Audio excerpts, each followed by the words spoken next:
Hai great people, kembali bertemu gue dengan John Christopher di channel Fugol Coffee Roaster.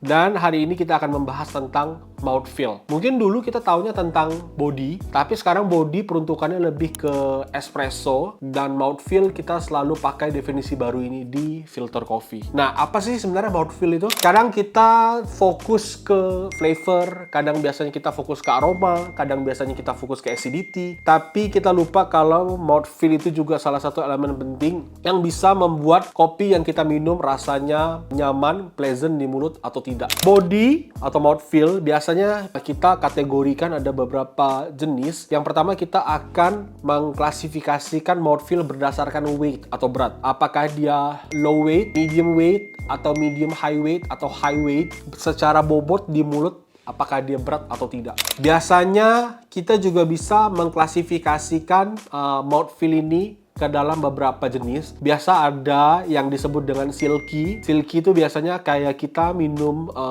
susu atau kita makan tahu.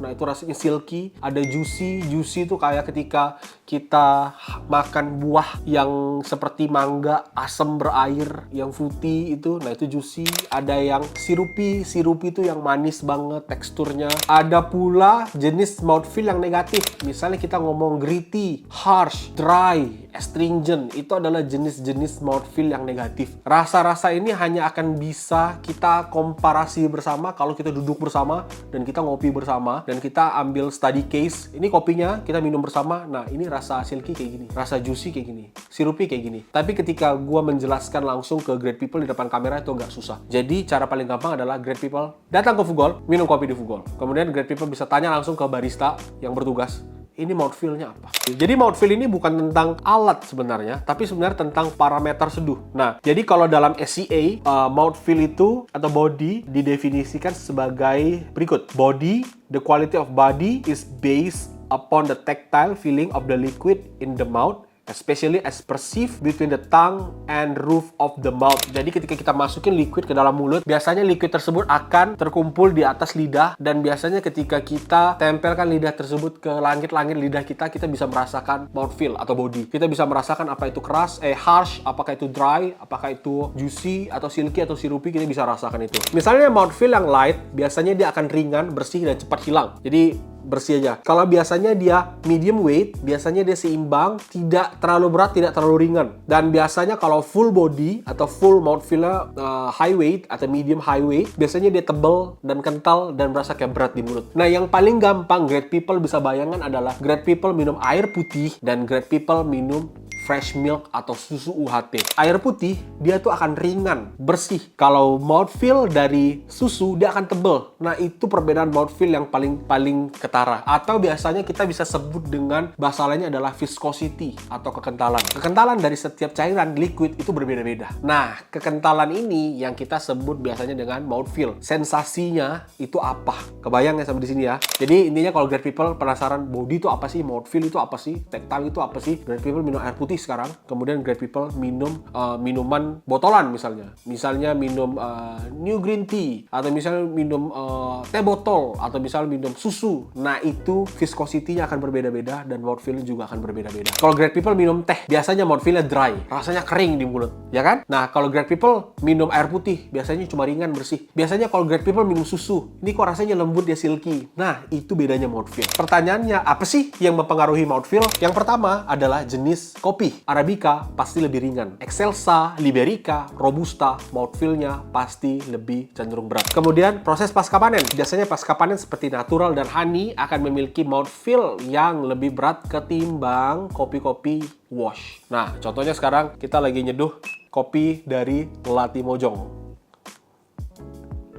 Walaupun namanya seperti Jawa-Jawa, tapi Latimojong bukan dari Jawa Timur. Latimojong dari Sulawesi, adalah Gunung Latimojong. Dan ini adalah prosesnya wash dengan ketinggian 1100 sampai 1400 meter di atas permukaan laut. Dan diproduksi oleh Sisola Coffee. Gambarnya mereka lagi piknik di Gunung Latimojong. Karena biasanya orang suka hiking dan piknik dan camping, lebih tepatnya, bukan piknik. Selain proses pasca panen juga ada roast level. Jadi kalau roast levelnya light atau medium light, biasanya cenderung punya mouthfeel yang lebih tipis. Tapi kalau misalnya medium dark sampai dark roast, biasanya mouthfeel-nya akan lebih berat atau lebih tebal. Nah, kemudian metode seduh juga akan mempengaruhi mouthfeel biasanya. Nah, metode seduh kalau kopinya kita buat tubruk atau kita immerse, biasanya mouthfeel-nya lebih round. Tapi kalau misalnya kopinya cuma pour over, apalagi kopinya punya brew time yang cepet banget, biasanya mouthfeel-nya lebih tipis.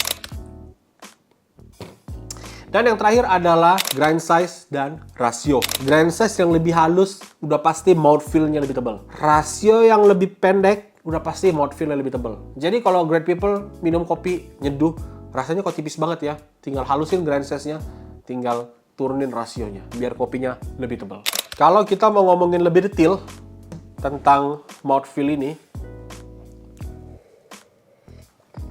kita bisa bagi ke dalam beberapa variabel dan parameter. Jadi yang tadi kita bahas itu adalah parameter yang lebih umum, kayak jenis kopi, pasca panen, roast level, metode seduh. Tapi kita akan lebih bahas secara detail dengan variabel yang biasa kita pakai ketika kita nyeduh kopi. Yang pertama adalah rasio kopi dan air. Yang paling gampang diatur ya rasio. Kalau misalnya kita pakai rasio lebih kecil, contohnya kita pakai kopinya 15 gram. Kopi 15 gram dengan total air 200 gram, kopi 15 gram dengan total air 250 gram, otomatis yang rasionya lebih kecil, total air 200 gram akan lebih tebal rasa mouthfeel-nya ketimbang yang lebih tinggi. Kenapa? Karena rasio yang lebih pendek akan membuat mouthfeel-nya lebih tinggi. Oke? Jadi secara kekentalan juga yang terekstraksi, yang terdilusi dengan air lebih sedikit. Otomatis yang terdilusi air lebih sedikit, mouthfeel-nya akan lebih tebal ketimbang rasio yang lebih panjang yang lebih banyak terdilusi oleh air. Nah, yang kedua, grind size. Grind size simple. Biasa kita atur sweetness dan acidity dari grind size. Nah, mouthfeel juga bisa diatur dari grind size. Kalau kita pakai grind size yang lebih kasar, artinya lebih sedikit permukaan partikel yang terekstrak oleh air dan bersentuhan dengan air. Oleh karena itu, dengan partikel yang lebih sedikit terekstrak oleh air, otomatis secara mouthfeel, mouthfeel juga lebih tipis karena tingkat ekstraksinya tidak akan setinggi kalau pakai grind size lebih halus. Bang, kalau grind size kasar, interval tinggi dibanding dengan grind size halus, interval lebih pendek, lebih tebal yang mana? Mouthfeel lebih tebal yang mana? Setebal-tebalnya mouthfeel. Tetap akan lebih tebal yang halus ketimbang yang kasar. Kenapa? Karena lebih banyak partikel yang terekstraksi oleh air kalau grind size-nya halus. Rasio dan grind size. Dan yang terakhir adalah suhu air. Nah, kenapa suhu air penting?